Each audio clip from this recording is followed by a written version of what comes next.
quite a daring scale-up. And in studio tonight I have Nodumo Ncomanzi, who is a communication officer with the United Nations, of course, on the issues of albinism.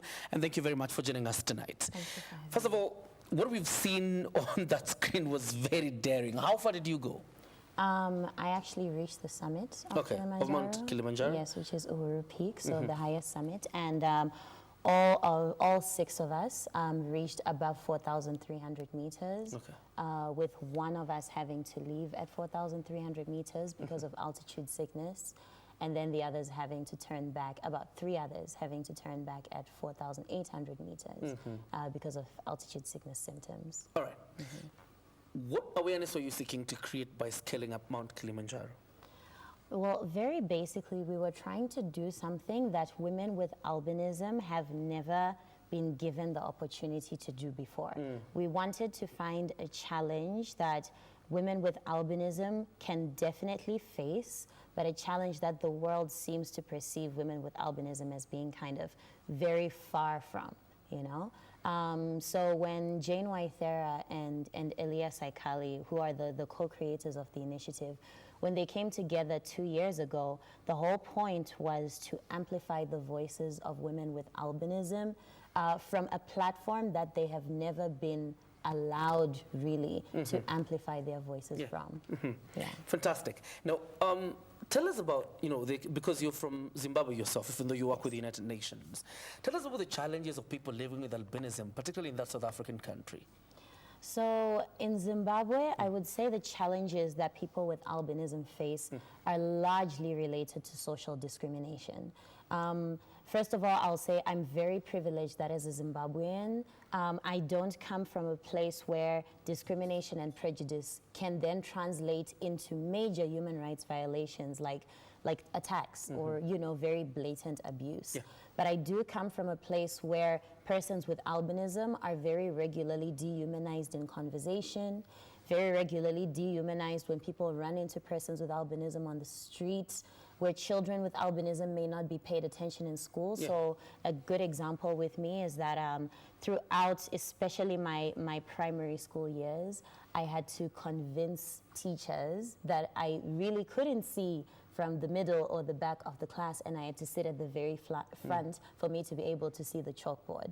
So these are such kinds of prejudices that people with albinism in Zimbabwe typically face. And also I would say there is very little, if any, social welfare that is led by the government when it comes to kind of making life easier or better for persons with albinism. And we'll talk about the interventions perhaps by the government of Zimbabwe, or maybe even governments in Africa, in terms of helping people with, living with albinism.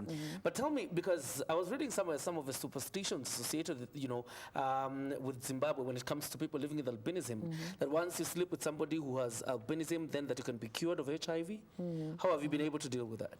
I think first of all, people have to be really sensitive when they think of superstition, because I feel like when messaging like that comes out of, this is how certain communities think about persons with albinism, the focus is on the superstition and not on the person affected by it, right? So I do think that people have to be much more sensitized about the fact that whatever negative superstition or oral tradition that they attach to persons with albinism, it's going to affect that person for their whole life. I think when it comes to Zimbabwe in particular, a lot of these superstitions are discussed, and whether or not they are truly confirmed or whether people truly act on them, the problem that we have is that they're discussed in whispers, right? There is no upfront, open discussions or even platforms for discussion, as far as I'm concerned, within Zimbabwe about how persons with albinism are affected by these negative superstitions. The ladies that, that you work with as you climbed the top of Mount Kilimanjaro, obviously drawn from different countries. Let's talk about the interventions of governments from these respective countries, or what you would say the African continent for that matter, in terms of ensuring the rights of people living with albinism. Well, it's really hard to standardize or quantify a measure when it comes to figuring out which country is doing best by people with albinism, or which country has best practices when it comes to improving living conditions for persons with albinism. But I would say that Kenya, for example, is a country that I recognize as at the very least making an effort. You know, I know that persons with albinism, once registered, can receive free sunscreen here, and after sun lotion as well. And that's something that is very, very distinct and unique in the African context when it comes to issues that affect persons with albinism. I also hear that Kenya will soon start introducing a question within the census for the next census, which asks whether or not there are persons with albinism in a household. And I think that's also a huge, huge improvement, because you don't really hear the numbers talked about when it comes to people with albinism. It's all kind of estimation, right? It's all educated guesses, and we don't need that, especially because we're dealing with such a marginalized group that handles a lot of like unreported cases when it comes to discrimination. Countries like Nigeria are making it easier for persons with albinism to vote. They're introducing visual aids that facilitate the voting process for blind people and people with low vision, such as people with albinism. And you have countries like Tanzania, which did introduce safe houses, you know, after really serious reports of violence against persons with albinism were reported a few years ago. But even within like the Tanzanian space, you hear a lot about discrimination of persons with albinism when it comes to access to professional opportunities. So basically with every country, with a lot of countries anyway, let me say, you see that there is progress somewhere, but there is also an area that is being ignored or dismissed. So, you know, I mean, even if you point out South Africa has a whole albinism awareness month, but you've seen more violence against persons with albinism in South Africa in the past, I'd say 2-3 years, than we had ever seen before. So it's a complicated issue, and it's an issue where every government, rather than look at their accomplishments, needs to look at the missing pieces. Absolutely. Let's talk about the UN Charter on Human Rights, because it has specific recognition for people with living with albinism. How about the take-up of, you know, because obviously this charter should be domesticated by each and every member country. In terms of the uptake by individual member countries, not just in Africa, how would you rate the uptake? I would say it's probably going to get better, if I'm going to put a very basic statement to that.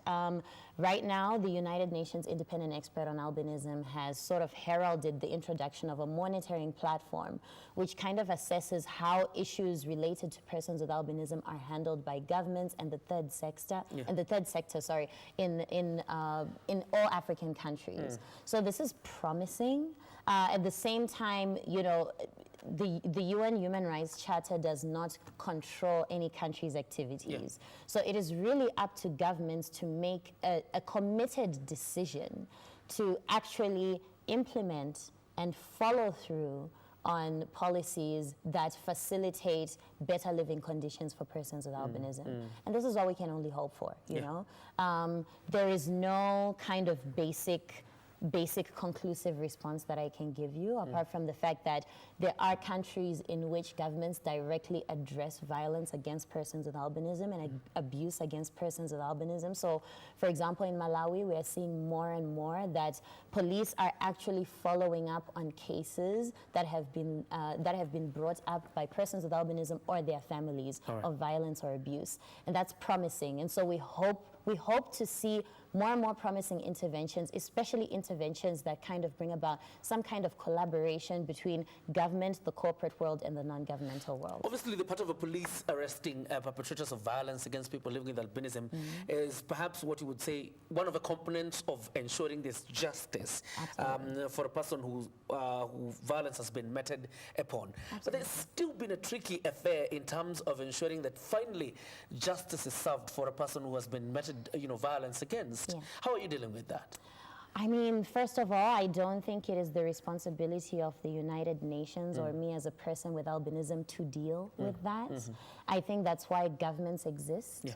And I think this is why the non-governmental world exists as well. I think these worlds exist to protect people who are most marginalized within a state.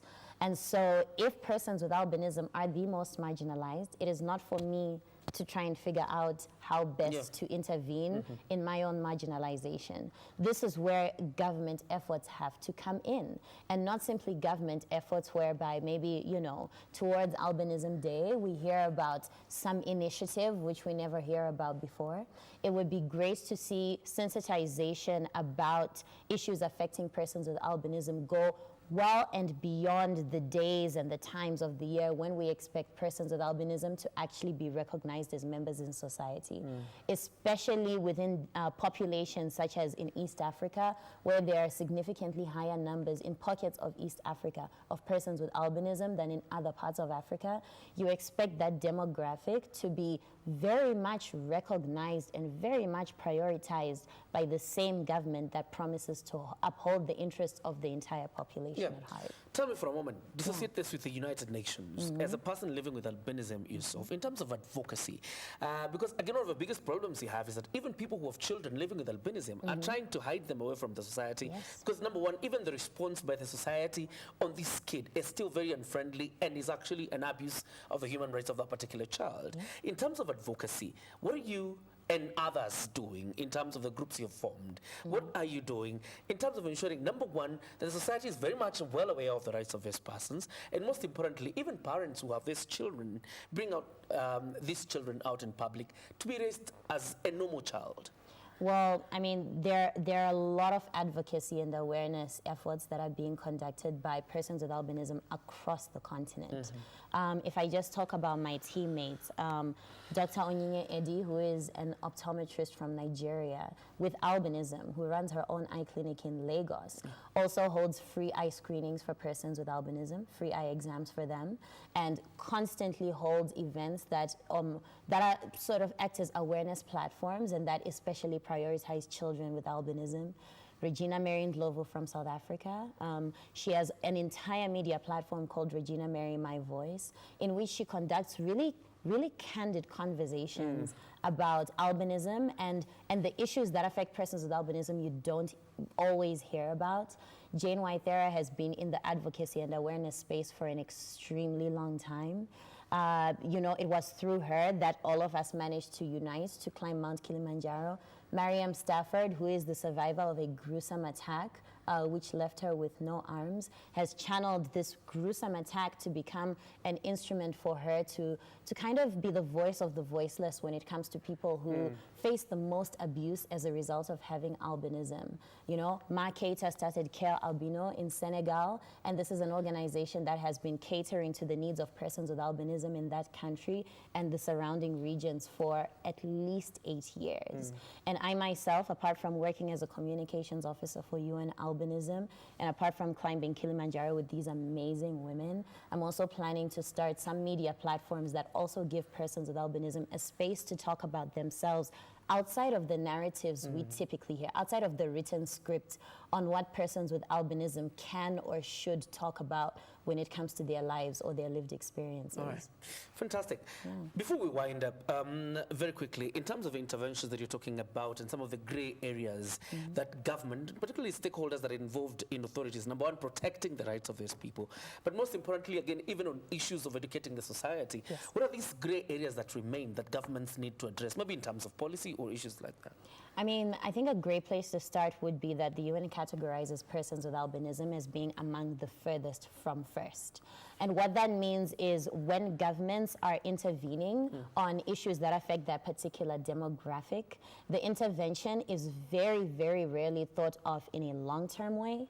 It is very rarely thought of in terms of kind of mass transformation, and it is very rarely, as far as I've noticed, it is very rarely targeted as actually continually and sustainably improving the lives of persons with albinism. You know, if a government minister donates sunscreen for 1 year to, no, not even for 1 year, during one school visit to a school that has a lot of persons with albinism, that's great, but sunscreen finishes, right? When it's finished, that child is probably still going to be called an albino by their schoolmates. That's something government should capitalize on.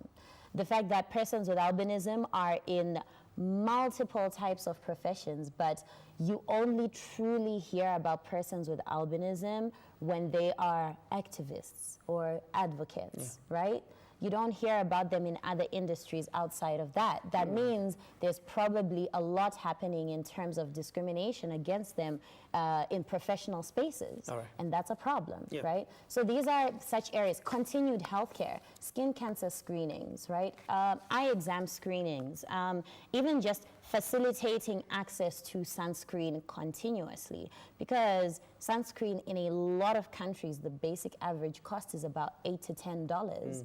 And it's very unfair to expect a person with albinism or a child with albinism to expect to afford that or have easy access to it, or even know that this is a resource that actually works very well in protecting them from UV rays. All right. On a later note, my director tells me that we can show the pictures of you guys climbing Mount Kilimanjaro as you tell us about your personal story, the personal story of Ncomanzi as she climbed the mountain. Sure. Where do you want me to start? Childhood personal No, story start or from Kilimanjaro personal Mount Kilimanjaro. story? Okay, great. Well, I found out about Climb for Albinism early this year, and it just seemed like a really attractive and daring opportunity to prove myself and to really speak for women with albinism in a way that I have never heard or seen women with albinism being advocated for. So when I found out, it just seemed very timely for me to be a part of this. It was an amazing process helping to select the other 3 women who were part of the climb, because Jane, Mariam Stafford, and I were the first cohort. And it was really great, first of all, climbing Mount Kenya together in April, May, and training hard and, sharing each other's stories until we were all ready to climb Mount Kilimanjaro together. That's an experience that I will especially take away, being around 5 other extremely empowered women with albinism, all with different stories and with different goals, and our goals all converging in like wanting to advocate for people like us. And it made all the difficulty of getting up on Kilimanjaro, with the sun's rays being so strong, with altitude being so real, and with us just having to face these conditions that we are not used to, with our low vision being so tested. For me, it just made it so worthwhile that I was doing it for this cause. And I think this is a foundational step in seeing women with albinism's voices amplified much more on the continent. Fantastic, Ncomanzi. Thank you very much for your time. Thank I really appreciate you, of course, for the efforts you guys are doing in ensuring that the rights of people living with albinism are upheld. And of course, these are conversations we'll continue having anytime here on Channel 1. We take a breather. When we come back, Brian Kimani is up next with business.